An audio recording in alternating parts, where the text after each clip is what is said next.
Hi. Welcome to Luna Listens to Books channel. If you like my channel, please like and subscribe. Now the story begins. But I'm really going to die, Rolan, I muttered in a trembling voice. Then die.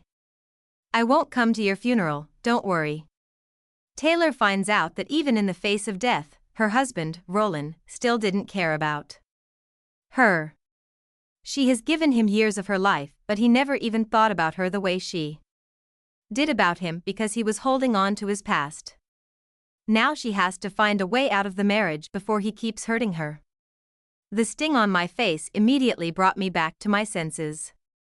I was taken back to the reality of the web I was in with the slap across my face. It hurt me so bad and I could swear that a tear was going to escape my eye. Why isn't he picking up the bloody call? One of the men standing in front of me barked so hard that his saliva was all over my face. He was one of the 3 men that kidnapped me on my way to the hospital this morning. I was heading there for a checkup, but look at where I ended up. I asked you a fucking question, the kidnapper snapped again and then proceeded to pull my hair so hard that I couldn't help but scream from the pain. I don't know, I said amidst tears. You sure we got the right one? Another asked, with the question being directed to the rest of the kidnappers. It's her, the third one affirmed. Then why isn't her husband picking up the call? My worry increased from that. I have been trying to reach Rolan, but he hasn't even picked up the call. A part of me wished he would pick it up, but then another part couldn't ascertain whether I wanted him to. Even in my critical moment, it was looking like my husband wasn't going to come through for me. I don't even know how else to feel right now. You have only 5 minutes. If he doesn't pick it up within 5 minutes, consider yourself dead meat, the first kidnapper threatened. Then with that, he continued calling Rolan's line continuously. At some point, the phone was thrown at me so I would do the calling, and I only kept praying that he was going to actually pick up. My 5 minutes are almost up. Was this how I was going to die? I never thought this was going to be my end, but it was looking like it little by little with each second passing. Tears streamed down my face as the thought kept radiating through my head while my trembling hands gripped the phone tightly. Rolan cannot do this to me. At least not now. It was exactly 5 minutes when the call finally went through. My emotions were on an all-time high, so much that I immediately screamed into the phone. Rolan. I called out his name in an emotional way. Help me, please. Come and get me out of here. If you don't come, I'll die. Please. Shut the hell up, Taylor. Rolan cut me off through the phone, his voice a mixture of spite and disgust. What do you think you're doing calling me 45 times by this time of the day? Have you forgotten that I would still be at work? Have you gone mad? Rolan, I know you're angry at me, but I need you to understand the situation. I am not safe right now, and the only way this time, he didn't cut me off. No, it was something else that made me cut my sentence short. Thank you for coming, Rolan. I really appreciate. I knew that voice any time. It was a voice that I was very familiar with. A voice that actually caused me a lot of pain. Malia. Look at the baby. He's so cute, her voice went through the phone, making my all-red-wrenched heart to crumble faster. He is just as cute as you. There's no doubt that he will look like you when he grows up, Rolan responded to her with affection in his voice, which I didn't miss. Thank you, Rolan. And I'm sorry for calling you on such short notice. I didn't know who else to call as I was going through labor. It's fine. I promised to be always here for you. Didn't I? Here's me fulfilling that promise. I thought you were on a call. Yeah. But it's unimportant. You sure? I must have heard Tavler's voice too. Is she okay? I think so. Hold on, let me get back to the call. I just went through a whole episode of my husband leaving me hanging just to attend to a woman he shared a past with. Malia was his past. I was supposed to be his present, but it seemed he was still holding on to whatever feeling he had for her despite being married to me for over 3 years. Look, Taylor, Rolan called me, don't have time for your games. Malia just gave birth and I have to take care of her. But I'm really going to die, Rolan, I muttered in a trembling voice. Then die. I won't come to your funeral, don't worry. Instantly, the call went off, leaving me shocked. I tried dialing the line again, but it indicated that it was unreachable. Looks like we're going to have fun with this bitch before we kill her, one of the kidnappers said while I sat in shock at my predicament. We went through all that trouble for it to end like this. I'm so going to enjoy killing her. As they approached, I sat there frozen. There was literally nothing I could do at this point, so I just waited for what was going to happen. That was until I heard. Stop right there. I must have passed out because the first thing I opened my eyes to see was a strange white ceiling. I was certain that it wasn't where I last was. It definitely didn't look like the hellhole those kidnappers took me in. I could hear a continuous beep sound, so I forced my head to the side to see a machine right beside me. I think I was lying on a bed. And from a place not too far off, I saw a familiar face speaking to a man in a white coat whom I presumed to be a doctor. She miscarried? The familiar face, who was my brother, Damien, asked the doctor in a visible state of shock. Yes. Her body could not handle whatever stress she must have found herself in. And the injuries she sustained didn't help matters. She lost a lot of blood in the process. You need to take good care of her if she's going to recover fast. I was sitting up when I muttered, I miscarried? My breath was a mess at that point, but I needed to gain clarity on what I heard. My question caught the attention of both my brother and the doctor as they turned their heads to look at me. Damien looked beaten up when he realized that I was awake, and he didn't fail to hide that. You are awake. Hearing him say that, coupled with the sympathetic look I received from Doctor, gave me the answer I needed. I really suffered a miscarriage.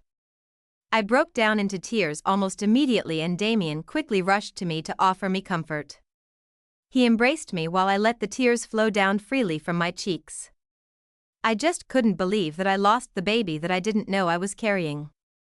I know you are hurt, but you need to keep your emotions stable, madam. It's going to affect your health otherwise, the doctor advised, but that was going to be very hard for me to do. Please, stop crying, princess. It's going to be fine, I promise, Damien said while patting my back. Brother, I sniffled, I lost my baby. How's it going to be fine? Because I'm telling you it's going to be. Do you know how scared I was when I received that alert on my phone? I thought I was going to lose you. Thank God I didn't, Damien stated. That was actually how he came down to save me from that hellhole. My device was connected to his door in a way that would help me alert him whenever I was in danger. I had hit the button on my phone when I was trying to call Rolan unfailingly. If I hadn't been able to do that, so it means I would have been killed just because of my husband's negligence? Although I wish I had gotten there earlier. I'm still glad that I was able to make it in time. Please, don't cry anymore. In no time, I was able to get my emotions back in check. I wasn't completely fine, but I just had to stop so wouldn't hurt myself further, even though I wished the earth would just open up and consume me at this moment. It isn't your fault, brother, I said. You came as early as you could. You saved my life, and that matters the most. Rolan really thought I was bluffing. I had my emergency alert connected with his phone, and it would have indicated my problem to him.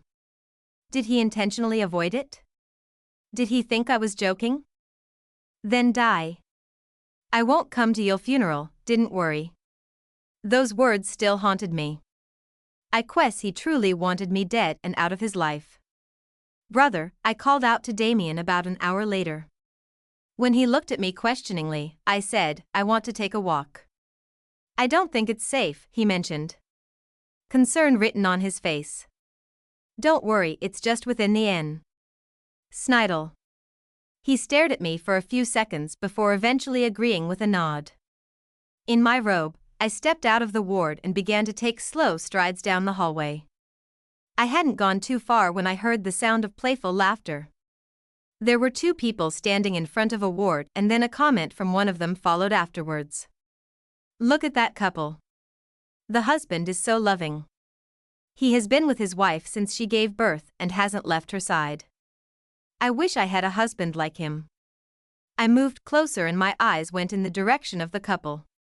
That was when I saw the scene that made my heart sink. It was Rolan with Malia. Inside the very ward, I could see Rolan feeding Malia like she was his wife while she rocked her newborn child. The scene looked like one straight out of heaven, and it caused a variety of feelings for me. This was my husband, and there being so sweet and gentle with another woman. If others don't know, his lawfully wedded wife was standing just outside the ward wondering what really went wrong with her marriage. The two people that drew me to this place already walked away after observing for a while. I gritted my teeth in anger and was about to push the door open to confront them when I heard Malia speak. Rolan, she called my husband's name, who immediately fixated his eyes on her. I need your help on a matter. I don't know who else to speak to it about if not you. That caught Rolan's interest as he sat completely upright with his face lit. What's the problem? You know I'll be here for you always, so tell me what's the matter you need my help with, Rolan told her in return. Malia took a deep breath first and then looked straight into the eyes of Rolan. After what seemed like an eternity, she decided to speak. I want to divorce my husband. I think I chose the wrong man, Rolan. Our relationship hasn't been anything to write home about, and with my son here, I don't think I want to continue. I don't want my son to suffer because of my marriage, she explained. You want a divorce from your husband? Rolan asked, and there was a hint of excitement in his tone when he did. One would think that he didn't have his own marriage to think about, but this was clear indication for me that he never actually fell out of love with Malia. I couldn't take any more of what was going on, so I left the door alone and turned around to leave. I couldn't confront them now. The courage to do so already left me. The only thing left me in me was hurt. This was his chance to chase Malia again. After all, he was supposed to end up with her in the first place if his parents hadn't disapproved of his relationship with her. He never really moved on, even though she got married to someone else, and he did the same. As soon as I got back to my ward, I went straight for the bathroom to wash my face. I didn't want my brother to see that I was crying again. It would only worry him. I should have just listened to him when he told me not to marry Rolan. He and Rolan were best friends, and he knew everything about Rolan, so he had warned me about getting married to him because he knew Rolan still harbored feelings for Malia. My foolish self had gone against him because of the love I had for Rolan. I thought I could have a place in his heart, but I was just never going to amount to anything to him. It was time to let go of him. I have. As soon as I calmed myself down, I went back to the room to speak to my brother, who was on his phone while sitting by the bedside. Brother, I called his attention and he looked up at me, his eyes carefully scrutinizing me as if trying to determine what I wanted to say before I even opened up. What's up? He asked. I took a seat on the bed as I prepared to give him the speech I already concocted in my head. Hopefully he takes it well. I was worried about his reaction, but I knew I had to let him know my plans. Carefully and slowly, I announced, I'm divorcing Rolan. I should have listened to you, brother. He's never going to love me, he still only loves Malia, and I will never mean anything to me. I sighed and then added, I just want out. I expected my brother to scold me or maybe give me the I told you so statement. But that didn't happen. Instead, he said, when will you come back home? Once I'm out of here, I stated without thinking it twice. And I don't want to be here anymore. I cannot stay in this hospital longer than this. Can you please get me out of here? I should let him know my actual reason, but I know it was going to make him mad, so I would rather not do that. It was going to cause a big issue. But you're not done with your treatment, he mentioned. The only thing left is for me to rest. Isn't it? I'll do that at home. Please. He looked defeated. I could tell that he didn't know whether or not to let me have my way. But I was getting through to him, and that was what mattered the most. I'll check with the doctor and see if we can get you discharged tomorrow, he finally declared, and that put my mind at ease. The thought of staying here in the same hospital with Rolan and Malia only suffocated me. My discharge didn't come until like 2 days later. But I ensured I avoided them all through. I didn't want to have ANV contact with them. The most surprising part of all of that was that Rolan never called me once in those 2 days. He didn't even text as well. I couldn't believe that he couldn't be bothered to check on me. So, if I was dead, then that was it? Before I left the hospital, Damien handed me a drafted divorce papers which I asked him to draft. I wasted no time signing on it and then took it home with the hope that I would meet Rolan there so I could get him to sign as well. There was no sign of Rolan anywhere when I got home. I doubt if he had stepped inside the apartment since he went out to cater for Malia. The first place I went to was our matrimonial bedroom. Inside there, the large wedding photo was hanging. And guess what? Malia was in it. I smiled as I recalled that he had forced me to make her my chief bridesmaid upon her request. I don't know why I didn't fight against it. Stupid love really blinded me. Ma. You're back. I heard someone speak and I had to turn around only to see the old maid that helped take care of the house. I thought someone must have snuck in and was ready to attack, she said, and could see that she had a mopping stick with her good choice of a weapon. Where have you been these past 2 days? I have been worried sick about you. Are you fine? Is everything all right? I shook my head. As much as I wouldn't want to let her in on my business, she still needed to know that it wasn't all good around here. I cannot hide the fact that many things were wrong with my marriage, which is why I took out the divorce papers and handed it to her. I want you to give this to Rolan when he's back.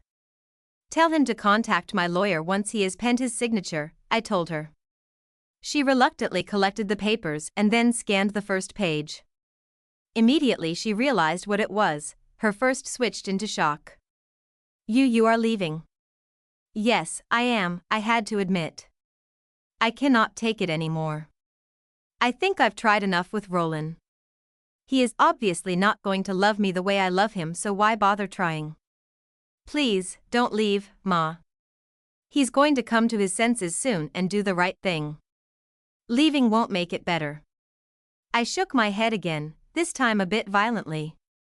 Please, didn't give me any false hope. There's nothing left for me here and I know it. Let's not pretend like it was ever going to work between me and him, I said. Please, tell him to send the papers as soon as possible. I wish him a happy life. I didn't wait for a response from her before storming out of the house. It was a goodbye from me, permanently. I waited for a week while hoping for Rolan's message.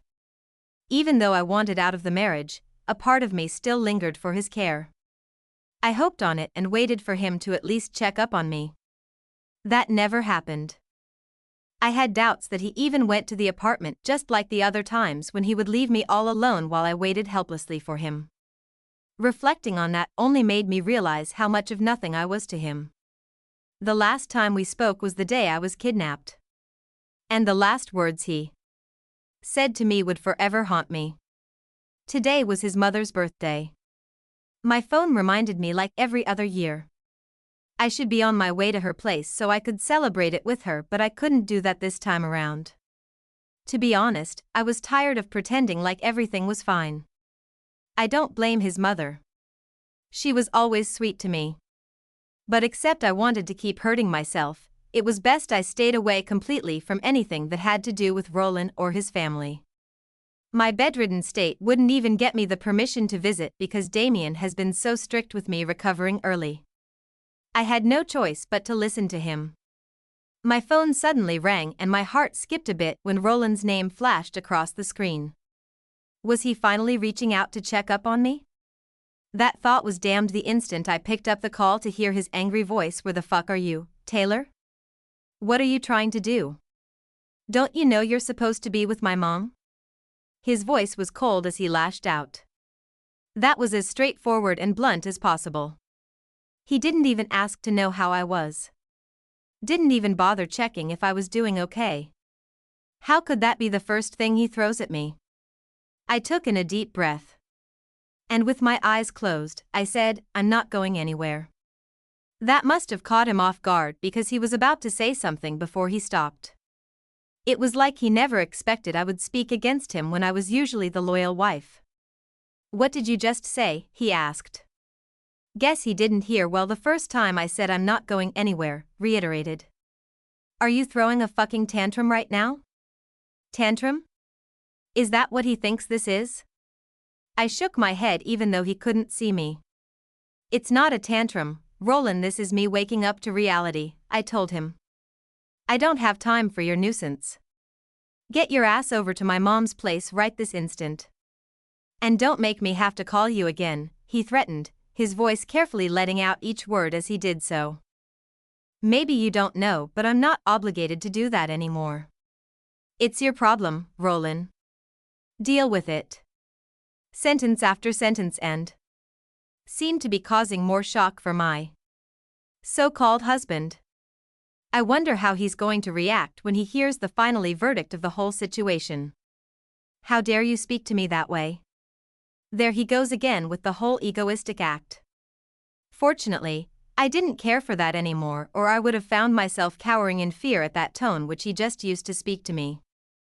"I have nothing else to say to you. Kindly head home and ask the maid to give you what I left for you," I stated as I sat upright while I prepared to get his reaction when I finally announce what I left for him. "What the heck are you talking about?" "I'm talking about the papers I left at home. Go back home and get it from the maid." "What bloody papers?" Calmly, I said, "Divorce papers." "What?" "Yes, Rolan. Divorce papers. I'm divorcing you. I can't do this with you anymore." I couldn't believe that I just let that out so easily. And the next thing now is to gauge his reaction to what I just said. The laughter from the other end of the phone after a brief pause told me he didn't take me serious. "Is this another one of your games? Are you trying to get my attention after failing to get it the first time? Is this a different strategy?" Rolan asked all of that and then coupled it with a laughter filled with mockery. In some way, his words made me hurt. I couldn't even bring myself to react properly to it because I found myself going through a whirlwind of emotions. "That's what you really think? That I'm playing games with you?" I asked in return. "I know that's what this is all about. That's why you're throwing tantrums. And I don't like any of it. Why do you need to get my attention so bad?" He sounded like he had it all under control. I found it funny, but I didn't let out a laughter lest he thinks I was really being unserious with the whole situation. "When was the last time you went home, Rolan?" I asked the very important question that would actually change this conversation in my favor. He took his time before responding. "Over a week ago, I guess." "That's the problem, you see. You haven't been home in such a long time that it makes you unaware of what is really going on. I don't blame anyone though. I blame myself for sticking with you for this long." "You are not making any sense," he said in a smug tone that only made me pissed off. Instantly, I shot back, "What about I make it clear enough for you? Go home and sign the papers, Rolan. I'm not joking about this. Sign it and let's get through with the divorce as soon as possible. I believe you want to be with Malia, right? Then go be with her. Don't you dare bring Malia into this. There's nothing going between us and it's all in your head," he said, his tone getting deeper with anger in his words. "You have such a filthy mind that you see others with, and it's so unhealthy. Malia is innocent. Don't bring her into your drama." He would always find a way to defend Malia while neglecting my feelings. I found it ridiculous that he never thought of me the way he thought of Malia, how he always sprung into action whenever it was something that had to do with her. If only I got that luxury from him just once. I wasn't going to let him know my feelings were affected by his actions. Instead, I made my tone harsher than before when I spoke. "It doesn't matter what you say. And neither do I give a fuck who Malia is to you. What matters right now is that you're a scumbag who abandoned his wife when she needed him the most. And guess what? I don't need you anymore. How long are you going to keep playing this ridiculous game, Taylor?" Rolan sounded disgusted. Just the right reaction I needed from him. I'm getting bored already. I don't know if you think of this as going to get my attention, but it isn't working. No, no, no. You are only making me more disgusted with you than I already am. I sneered. Am I supposed to be sad that my dear husband is disgusted by what I'm doing? Of course not. This is even what I want. I want you to be disgusted so bad that you agree to sign the divorce papers as soon as possible. At least it would save me the stress of listening to you speak or even ever seeing you again, I declared. Taylor, I need you to stop this nonsense this instant. You. I ended the call before he could complete what he wanted to say. My heart was in a turmoil and I had to take a couple of deep breaths just to calm myself down. It didn't really work because I eventually broke down in tears. 3 years of commitment. And this was the end. Where are you going? Damien asked when he noticed me trying to step out of the house all dressed up. I have a meeting with the lawyer you connected me with, I responded, stopping to acknowledge him. Let me drive you to the place, Taylor. You don't. It's fine, I interrupted, pulling on my coat. I'll just take a cab. But I insist. I shook my head. I can get myself to the place. Don't worry about me. Are you sure? I had my hand on the door already, so I paused to look at him. I am, I said. My voice came out firmer than intended, but it wasn't my fault. I sometimes don't like to be pushed over. He looked like he wanted to press further. So as not to give him that luxury, I quickly stepped out of the house, shutting the door behind me as I did so. I didn't want him to see me hurt, so I would rather just go alone. It didn't take too long before I finally arrived at the lawyer's office. And to my annoyance, I figured out that I was very familiar with the place. The lettered sign by the entrance made my heart race. It was the same law firm that I've always known Rolan to use. Gosh, why didn't I think of that until now? Of all the firms in the city, why did Damien have to link me with this one? I thought of going back at first, but that would mean that I would need to restart the whole process of the divorce, and I don't think I have that time on me. Good morning, Ma. The receptionist behind the counter acknowledged me when I finally stepped into the firm. She had a warm smile on her face, professional enough to release any previous tension in me. Good morning, I said. Is Barrister Carmen in? Yes, Emma, she said, and then proceeded to get in touch with the lawyer for me before leading me to her office, which was just down the hallway. Barrister Carmen was just as welcome as her receptionist as she offered me a seat immediately I stepped into her office. I was already going over the details of the divorce with her when she decided to speak. We could actually make this process as fast as possible, she said, adjusting her glasses. If you both could agree to a mutual divorce, that would save us the stress of having to go to court. But if contested, this could drag on for a long time. Months. Even years. The thought of getting on with this for years with Rolan didn't sit well with me. Up until now, he has not sent me back the papers, and that made me worried about if there was going to be any form of mutual agreement between us regarding the divorce. Over the phone, you insisted you don't want any form of alimony. Are you sure about that? Barrister Carmen asked, narrowing her eyes slightly at me as she assessed me properly. Without thinking it twice, I nodded. I just want out of the marriage. I don't want his money at all. She nodded as well and then scribbled something into her notepad. Very well then, she said. I'll prepare the necessary documents to hasten the process. I also need the papers as soon as possible. Just be warned. If he decides to contest this, it could get messy. Very messy. Although the thought of the whole process not going in my favor lingered in my head, I still confidently told her, that's fine. I'm sure I'll be able to handle it. I left her office with a knot in my stomach as I reflected on the whole conversation we had. I was trying to find a way to ensure that I was okay despite the fact that it wasn't looking like it was going to be all right. I wasn't looking. And because of that, I suddenly bumped into someone. I'm so sore. I looked up to apologize to the said person, but then my tone was cut short when I realized who it was. Rolan. His eyes became really firm as he narrowed them at me. He grabbed me by the arm and then asked, "What are you doing here?" I couldn't bring myself to speak for a moment. The words hung in my throat as I tried to speak. Of all places to meet him, it had to be here. And why now? The words got stuck. Should I tell him that I was here to meet the lawyer regarding the divorce?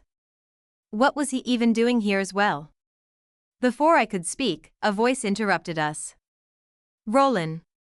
A voice called out to him and we both turned our heads at the same time. It was Malia. My eyes went up to Rolan and I noticed how his expression softened as soon as he noticed her.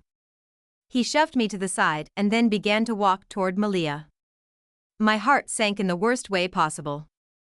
Maybe it was because I realized he had never looked at me that way before. I was greatly disappointed. I didn't want to confront them as much as I was tempted to. Instead, I just turned around and left the firm. If my guess was right, he was here to help her finalize her divorce. But there he was neglecting his own. Pathetic. I laid in bed upon my arrival home. And before I knew it, I drifted into a deep sleep, exhaustion taking over me. Something woke me up few hours later. It felt like a dream, but I was certain I heard a knock on my door. The sound of heavy rainfall outside my window didn't help matters. "Taylor." That was Damien's voice and it sounded like there was trouble. I quickly stood up to get the door for him. Damien was completely soaked when I came face to face with him. And I was about to question him when he spoke. "We need to get to the hospital this instant." My heart raced as I watched my mother being operated on through the glass window of the operating room. The storm outside was most definitely reflecting the chaos going on in my head.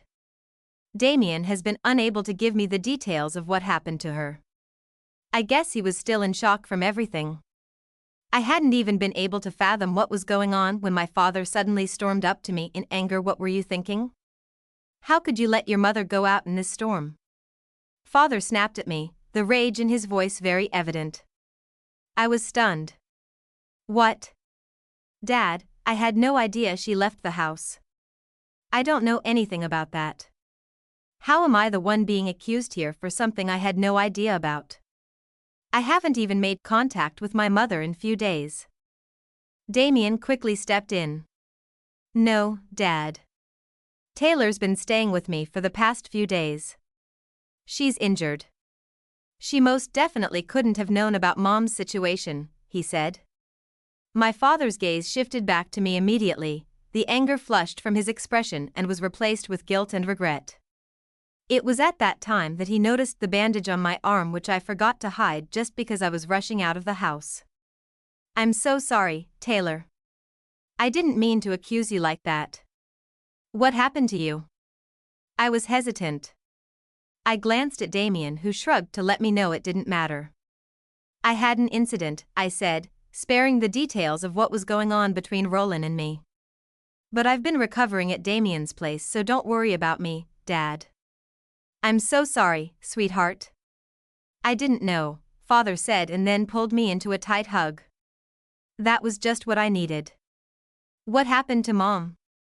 I asked the very question I've been trying to get an answer to since. Father sighed.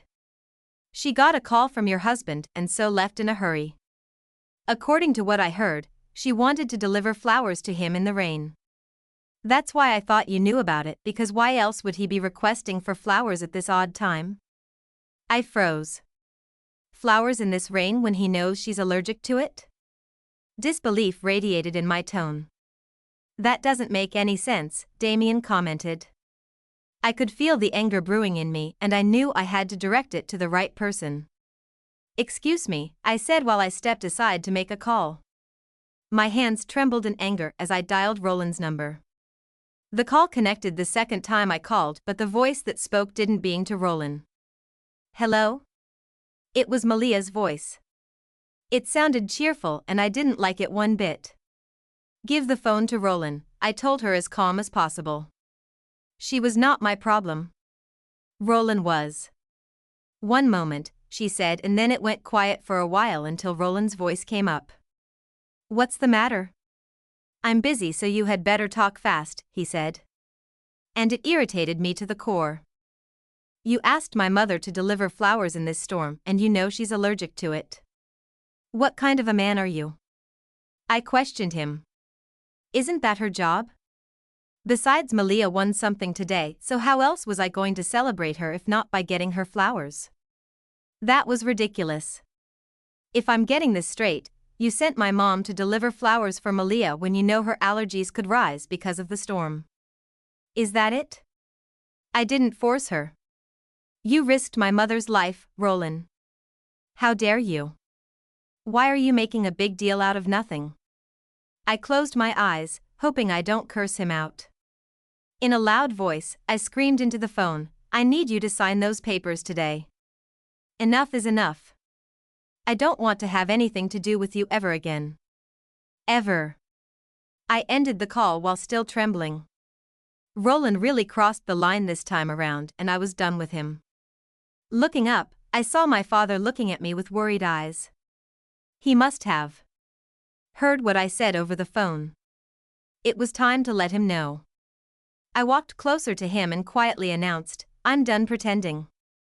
I've spent years trying to make it work, but he doesn't seem to care. So I'm divorcing him. How's my wife, doctor? Father asked few hours later when we came in contact with the doctor who operated on her. She's stable. But she has suffered from severe brain injury. Right now she's in a coma and we can't say when or if she'll regain consciousness. My worst fear was becoming a reality. And I didn't know how best to react to it. The doctor continued cautiously, there's a high risk of brain death at this stage, but we'll do our best to keep her alive. It's a very critical situation. The allergy reaction she had as well as the head collision really made matters worse. We can't lose her, doctor. Do whatever it takes. Just save her, Father murmured, his voice cracking as he did so. The doctor gave a solemn nod before walking away. He left us to reel in on the weight of his words, which has totally crumbled each of us. I leaned against the wall, sobbing silently as it all came back to me. My mother was on the brink of death, and part of it was my fault. Later on, I got to know that the reason my mother took the risk of getting the flowers out in the rain was because she thought they were for me. One of the nurses who had attended to her when they brought her to the hospital told me that Mom had been worried about the state of the flowers. She said she was unhappy that they got crooked and asked us to fix them. She wanted to surprise her daughter with the flowers her busy but great son-in-law had asked her to deliver. The nurse had explained to me few days after I had made it a regular duty to be in the hospital with Mother despite nursing my own injuries. The information made me hate Rolan even more. My mother did what she did out of love. She even cared enough to worry about him, but what did she get in return? Tears welled up in my eyes as I imagined her saying those words that might have been her last. I was devastated. And this was my fault.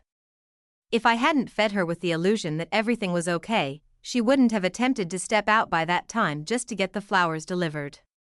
Mom, I whispered as I sat by her bedside. My voice was breaking, but I just had to be there. I'm so sorry. Her face was so peaceful as I leaned in to touch her hand. My heart was shattering bit by bit. I couldn't fix the situation and I hated that I couldn't. I should have told you the truth. I should have been honest with you, Mom. This wouldn't have happened if I had done that. I just didn't want to hurt you, I stated. Exhaustion was catching up with me. Days of tending to Mom while neglecting my well-being was telling on me already. But I was going to ignore it like I've always been doing since I started this. I decided to step out briefly just so I could maybe freshen up. The air in the hallway was suffocating and I just needed a break from all of this lest I get traumatized. I looked for a tap outside and splashed cold water on my face, the icy shock getting to me for a moment. My body couldn't handle the stress of what was happening. When I looked up, I saw Damien approaching me. He had this worried look plastered on his face and I could tell that it was because of me. You don't look okay, Taylor, he said, putting his hand on my shoulder as he turned me so I could face him. Unlike me, he has been away from time to time so he could focus on work. Even Dad had to work too, which was why I dedicated my time to taking care of Mom. I shook my head. No, I'm not. And I won't be until he's out of our lives for good. Damien nodded, his jaw tightened as he did so. He didn't need to ask who I was talking about. He just knew. You need to rest, Taylor. You've been here for days and look like a mess. Go home, rest and freshen up, then you come back here. Damien's tone wasn't leaving room for any argument. I was reluctant to leave, but at this point I don't think I can convince him otherwise. I actually felt awful. My head was aching and I could feel a fever welling up in me. The guilt of leaving Mom's side was still tugging at me nevertheless. I'll be gone for a while, Mom, I whispered as I took Mother's hand, which I planted a soft kiss on. As much as I didn't want to leave, Damien already promised to stay by her side, citing he already took the rest of the day off from work, which was why he was here earlier than expected. Just go. You wouldn't be of any help to her if you collapsed now, he added. And he was right about that. My legs were weary, so when I got outside, I took a seat on one of the benches. I loved as the evening air was breezing through my face, and it actually made me feel better than I expected to. The fever was already coming up worse and I knew I had to sleep for a long time before I broke down completely. Eventually, I stood up and went out of the hospital. I hailed a taxi, which I instructed on where I was headed. I was already dozing off minutes into the ride when the taxi suddenly stopped. That actually jerked me awake. Was I home already? All of a sudden, from both sides of the car, two men got in. Panic set in when I recognized them to be the same men that kidnapped me weeks back. Did you think it was over? One of them growled at me, his tone fierce. Just because you got yourself a little savior, you think we wouldn't come for you again? You don't know anything about us. I knew there was nowhere to run for me. Even the driver that I thought was just an ordinary person turned out to be one of them on a closer look. What do you want from me? Rolan doesn't even give a fuck about me, so what do you want with me this time around? I yelled, desperation evident in my voice. But I don't think they cared about that part. They were here for something else. We know he doesn't. But you tried to humiliate us, didn't you? Now watch us pay you back for that. This is going to be a lesson for you not to test us again ever. It was already into the night when the taxi stopped. They dragged me out of it with their grips tightened on my arm. I winced in pain from the impact. I was already breaking down. How much more could I handle at this point? There was a van close by which they threw me into. It was suffocating and was affecting my breathing pattern. I was overwhelmed and it took me a while to adjust to the place. When I did, I saw someone that I didn't expect to see. Malia was huddled in a corner of the van, tears streaming down her face. This wasn't just about me. It was about her as well. I guess they took their time to study more about my so-called husband. They blindfolded both of us and then drove off from there.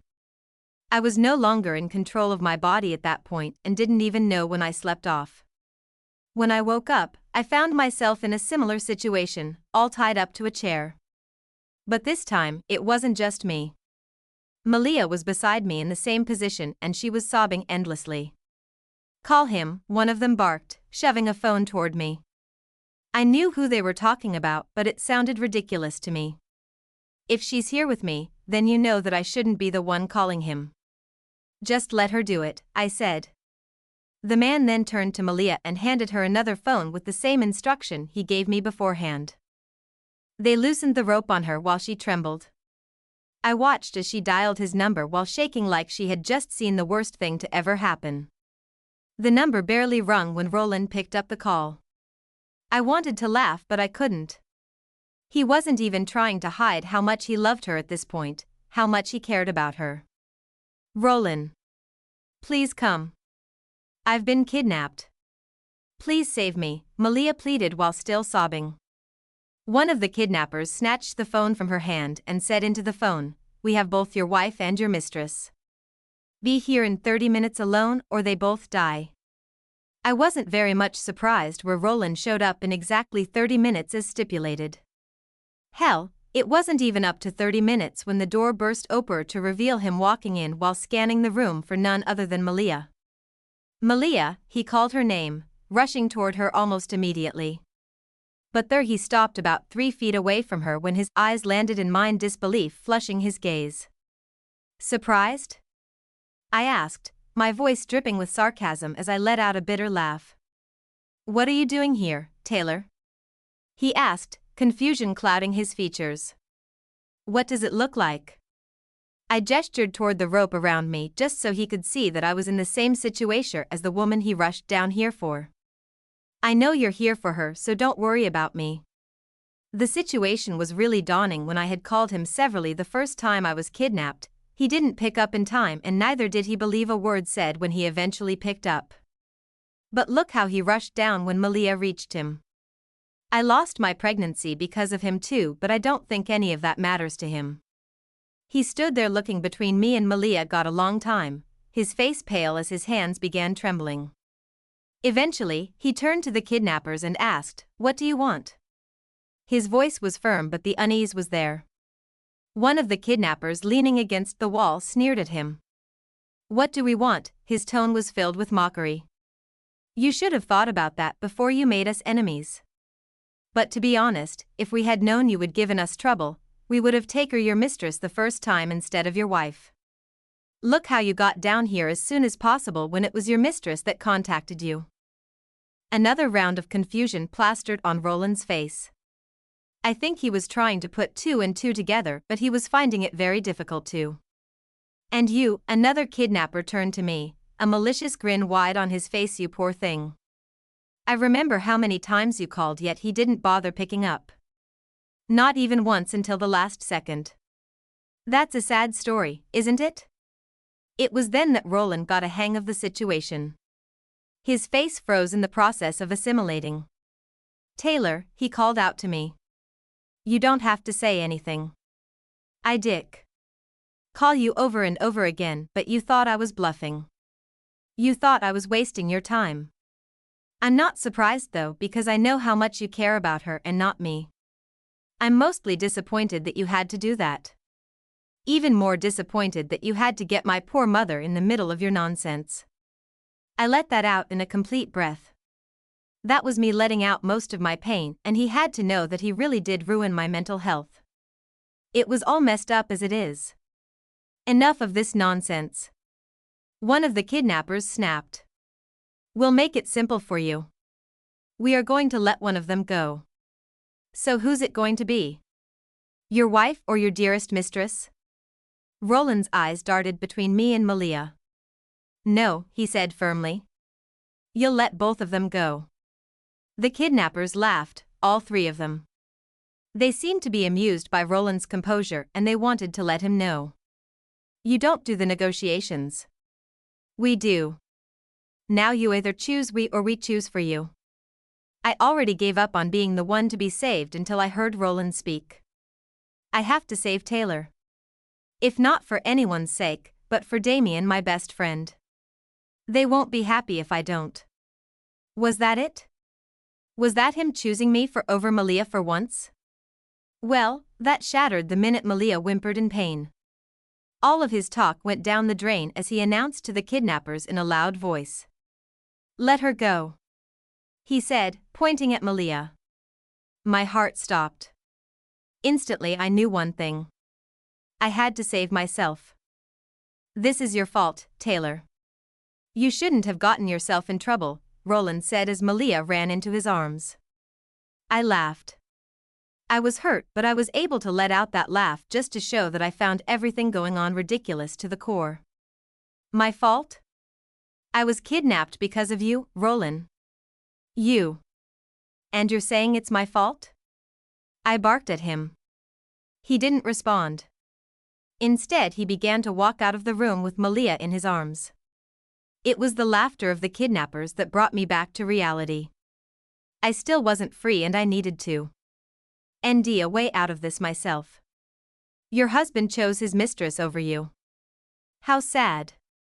They were mocking me and there was nothing I could do about it. That was until something inside me snapped.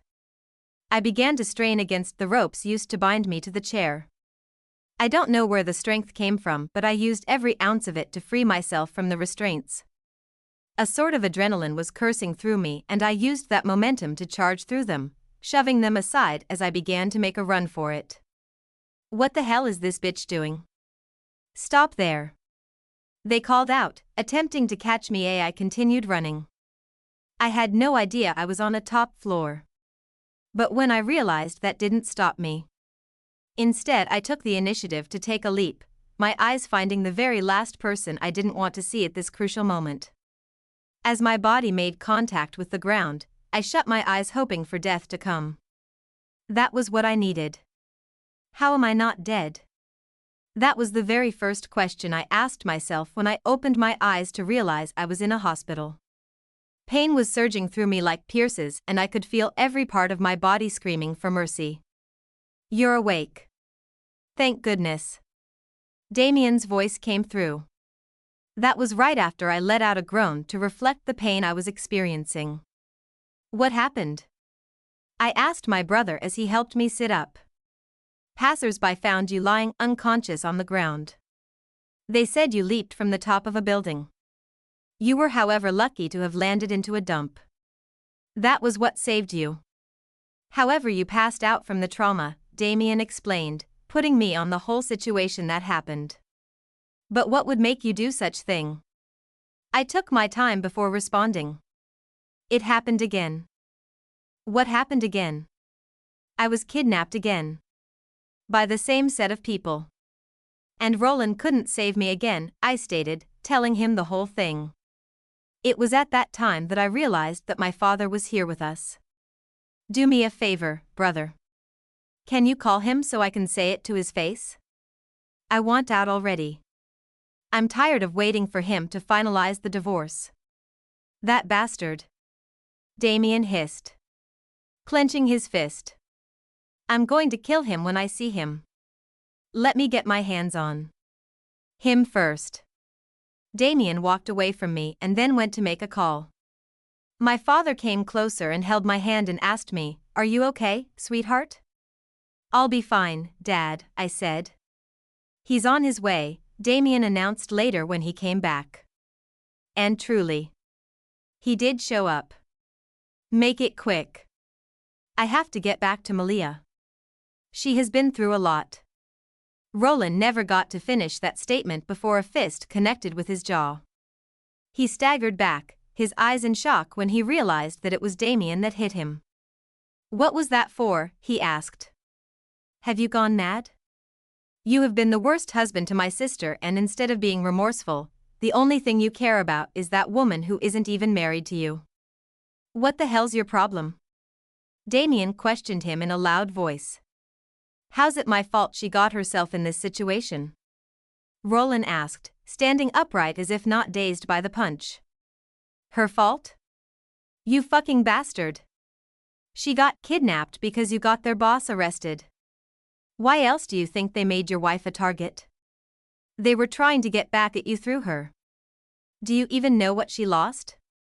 Rolan's brows furrowed. "What are you talking about?" he asked. He wasn't going to like what he hears next. "She lost her child, you bastard." Damien barked. "She was pregnant with your child and she lost it, but you didn't even notice. You were going to be a father, but you were too busy running after someone else to notice." Rolan looked shocked. He looked like a man who had been punched in the gut. I thought he was already feeling remorseful because of that, but the words that came out of his mouth next actually told me otherwise. How do I know she isn't lying to get attention? And that was when Damien lost it again. He went straight to Rolan and punched him hard in the face again. Then he pointed a finger at him. "Those papers she sent to you. Sign them and send them back. She's done with you. And I never want to see you anywhere near her again. Ever."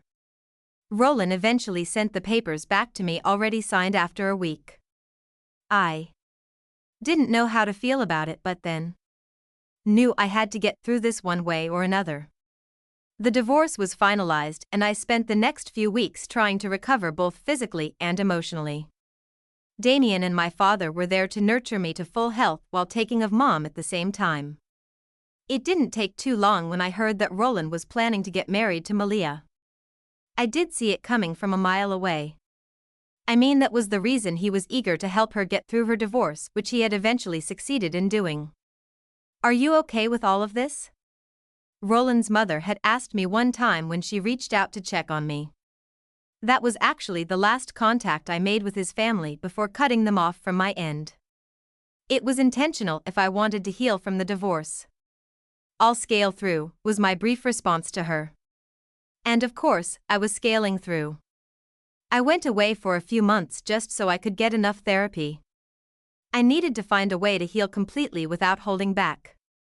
And if I needed to do that, it had to be in a different environment.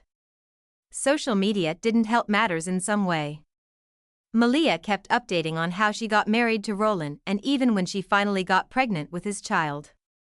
That affected my healing process for a while because that should have been me instead of her.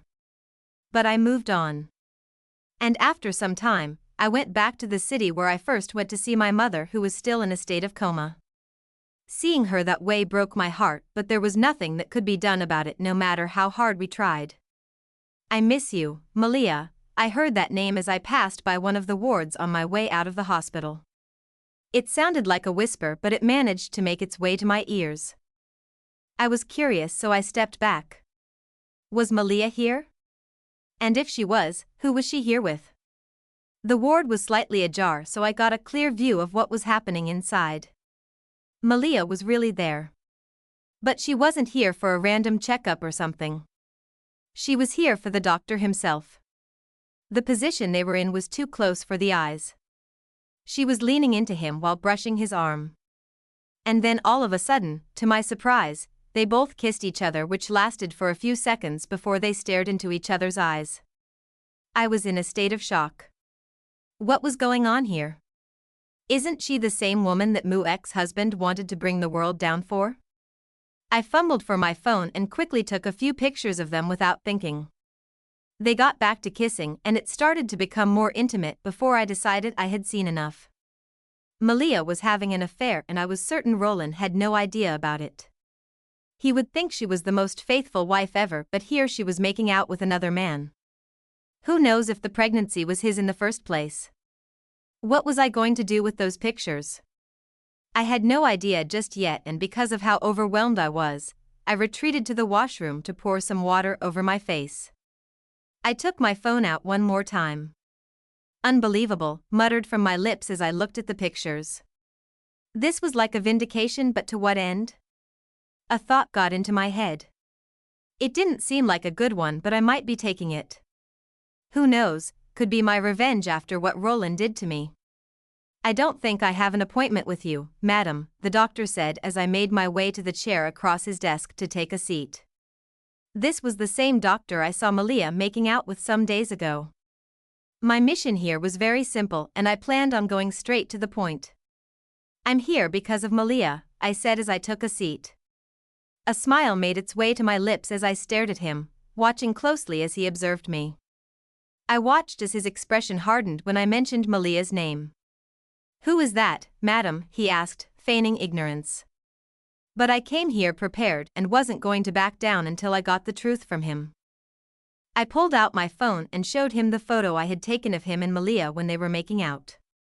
It was a compromising situation, and I intended to use it wisely. "Remember her now?" I asked, sounding like I was teasing him. That was actually the plan. To make him bend to my will. "What do you want?" There was a complete switch in his tone. He sounded calm now, and I could tell that it was because of anxiety. "I want the truth," I said, my voice cold. "I want to know why a licensed doctor is having an affair with a married woman. You know, if this gets out there, it could affect your job and even your license. In order for that not to happen, I need you to tell me what is going on between the two of you." "That isn't what it looks like," he tried to defend himself, but I wasn't having it. I didn't need your excuses, doctor. I snapped at him. You either tell me what I need to know or this picture lands in the hands of everyone you work with. I'm not omitting Malia's husband, just so you know. Silence ensued in the room immediately after I threatened. The air was thick as tension brewed in the air. I could tell that my words had gotten through to him and I wasn't bluffing. We're having a fling. That's it. It's nothing serious, I promise, he finally said. I raised an eyebrow at the confession and then crossed my arms. And the pregnancy? Is it yours or for Malia's husband? I asked. Shame rubbed off on his face as he tried to handle the situation in his own terms. Obviously that wasn't working out. She's not pregnant. Now it was time for me to be in a state of surprise. What do you mean? Because she isn't, he admitted. It's all her. She fabricated the whole thing. Made me create fake medical reports for her as well as every other thing she has been using to carry on with the lie. She told me it was the only way she could keep her husband's family in check as they had not fully approved of her marriage with him. It was funny to me. Even though I was stunned, I found myself laughing eventually. If I'm getting this right, the woman Rolan left me for, the one he had been in love with all along, is not only cheating on him but has been lying to him and his entire family, I said and then had to ask again, she's really not pregnant? The doctor nodded in agreement. I stood up immediately after that. Looking down at him, I said, thank you for your honesty. At least you were able to do the right thing. I couldn't help but keep laughing as I walked out of the hospital. Karma was actually something real and it was working in my favor this time around.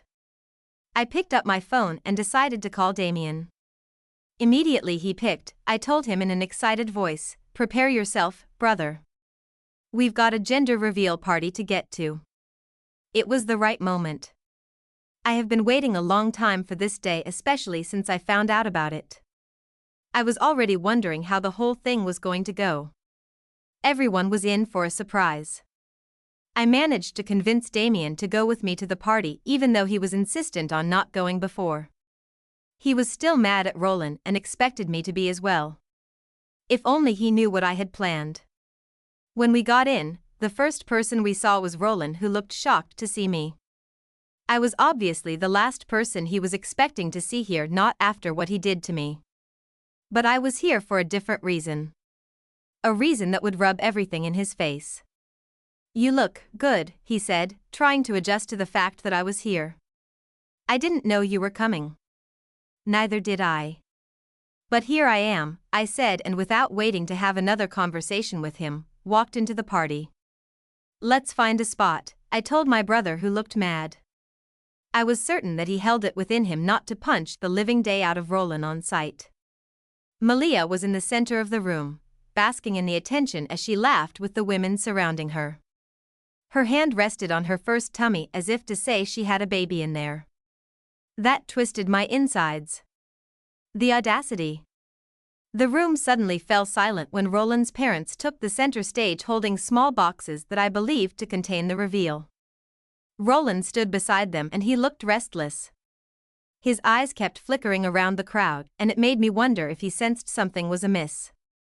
Now was the perfect time.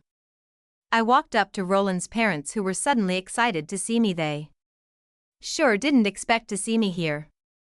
I requested they let me take a speech, which they agreed to, much to the facial disagreement of Rolan and Malia. But they didn't try to rebuff, or it would cause a lot of attention. I didn't miss the daggers Malia was throwing at me though, or the suspicious look on Rolan's face. I smiled and then began. Becoming a parent isn't a small feat. I would like to congratulate both Rolan and Malia for stepping into this role. Especially Rolan, considering the fact that the child is not his. An uncomfortable silence lingered in the air immediately after that announcement. I savored the moment as watched Rolan stiffen. Although I shouldn't be saying this, but karma knows how to deal with betrayals. It knows how to deal with people that don't know how to love right. That's what's happening here, Rolan said, continuing after I had let the silence linger for long. Rolan recovered and then said, come down from there this instant. That's enough. I am sorry to everyone. I know this isn't what you all expected and I wouldn't want to dwell on the past. But I want you all to see what's going on. Your wife here, Rolan, is having an affair. And she's not even pregnant at all. She only lied to you. You may doubt it since you always doubt everything I say, but I came prepared. Or am I lying, Malia? Malia couldn't even speak. She was too stunned to do so. I brought out the printed pictures from my bag and handed them to Roland's parents. After that, I looked for the recording I had made when I spoke to the doctor. I placed the microphone on the speaker and let all of them hear the conversation I had with the doctor, and before I knew it, the pictures were going around. The whole crowd got into a bit of a rampage as murmurs began to fly around with disapproving stares boiling into Malia, who still couldn't speak. There was no way around this for her even if she tried. I already put her in a position where she could not defend herself. Seeing my work there was done, I smiled and walked out of the venue. Let them deal with the damage. My scene at the gender reveal party made waves on the social media. There was nowhere I scrolled but I didn't see clips of the chaos that ensued. The video had become the scandal of the month as netizens evaluated what had happened. Most were amused by my actions, but from the comments, they agreed I did what was right. Roland's parents severed ties with Malia and even Rolan himself. They wanted nothing to do with him because, according to them, he had brought shame to their family. Malia began trying to reach out to me so I could help her mend the broken ties, but ignored her all through, even going as far as seeking for a restraining order on her when it was getting too much for me to handle. The same went for Rolan, who tried as much as possible to meet me. And he didn't stop until I finally agreed to meet him at a public cafe so I would hear him out. There was really nothing to talk about since we were divorced already, but I wanted to give him some face. Be quick, I told him as soon as I took a seat. I crossed my arms as I waited for him to speak. For a while, he found it difficult to speak. Eventually he did say something, and he started by calling my name. Taylor, he said. I'm really sorry for everything. Is that why you called me out here? Asked, my eyes narrowed at him. I regret the day I chose Malia over you, he said, his voice choking. When I was asked to choose between you and her, I was a fool. A coward. I don't know what I was thinking. My life has been hell and I chose the wrong person. I should never have done that. I really couldn't tell what he wanted to achieve with all what he was saying. What are you driving at, Rolan? I want you to come back. Come back to me, please.